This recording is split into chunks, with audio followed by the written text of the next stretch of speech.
how you should eat around a workout.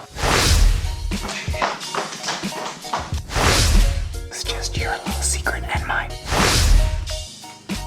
Good morning, Trainiacs. Yesterday, I got into how triathletes should be thinking about losing weight if they're looking at dropping a few pounds in between starting training and getting to the race. One of the things that I mentioned is that it's not quite as simple as just calories in and calories out and making sure that you eat fewer calories than you burn in a day. Number one, you want good quality nutrients, good quality food, you want all your vitamins, you don't want to be deficient in anything.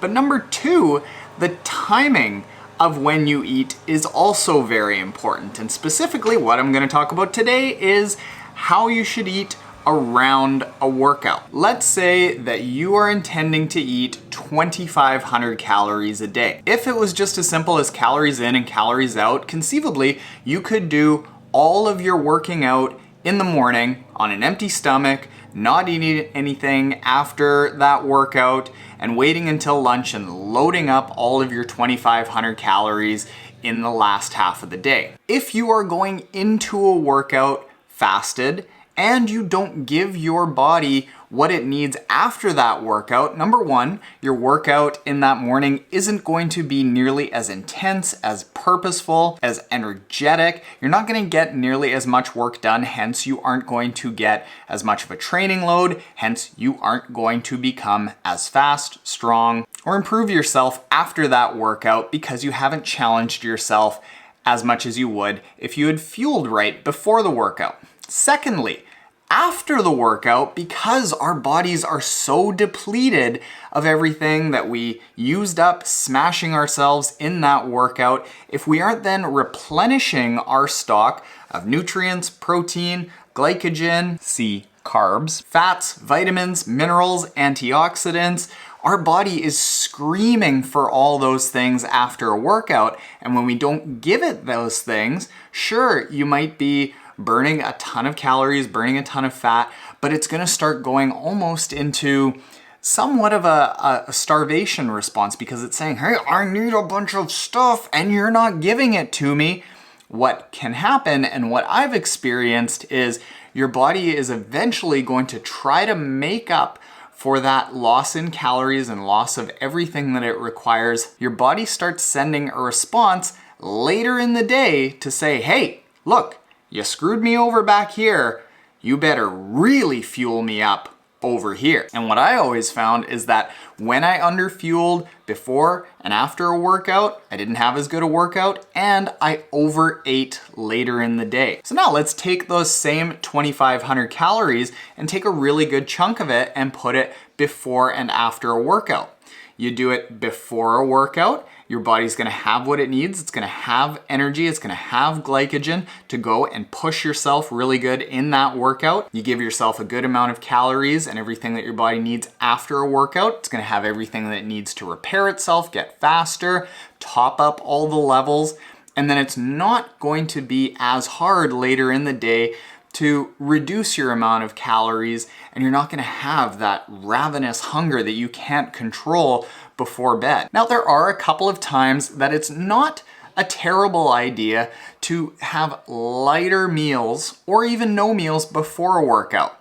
Fasted workouts are okay if you're going out and saying doing a really, really light, not intense run, bike, swim, something that you don't need that top end of fitness and a huge amount of glycogen built up. So if you're doing, say, the odd 1 or 2 days a week fasted workout to try to slim down a little bit, always top up with water. And I even like what I'm doing right now is using a fat-based breakfast. So like this. Before a lot of workouts right now, because I am in the process of trying to slim down, I'll fix myself a fairly big coffee. I will put a tablespoon of almond butter in. I will put less than a tablespoon of MCT oil. This is coconut oil. I will put a tablespoon and a half of collagen to help with the joints. And what this does is it gets me around 250 calories for a workout that I'm probably gonna burn about 700 to 1,000 calories but it's all fat-based. My body isn't getting like that real big spike of blood glucose that it's going to access really quickly.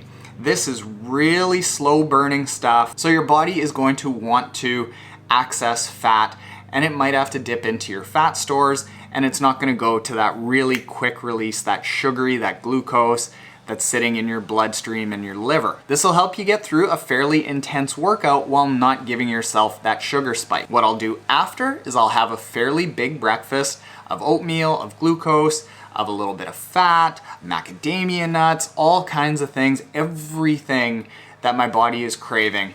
So I'm still having that 700 to 1,000 calories combined before and after a workout that I burn in the workout. I'm not depriving my body of what it needs, but I'm also still encouraging it to burn a fair bit of fat. And thus, later in the day, yeah, when I'm dieting a little bit to try to slim down for a race, I do get a fair bit hungry, but it's not so hungry that I can't control it because I have given my body what it needs before the race. How many times did I say race there? Workout. I'm digging sharing this nutritional info with you here, Trainiacs. It's been a lot of years since I've actually gone through the big weight loss that I did. Would have been about 8 and 10 years ago, and in that I learned a ton about how my body reacts to nutrition with working out and things like that, and it was fun to talk about and think about again. Granted, I haven't actually posted yesterday's vlog and received all the hateful comments about how wrong I am yet.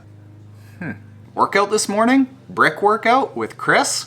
Ooh, snappy, about 42K on the bike, 4.5K run after. She was good, she was good.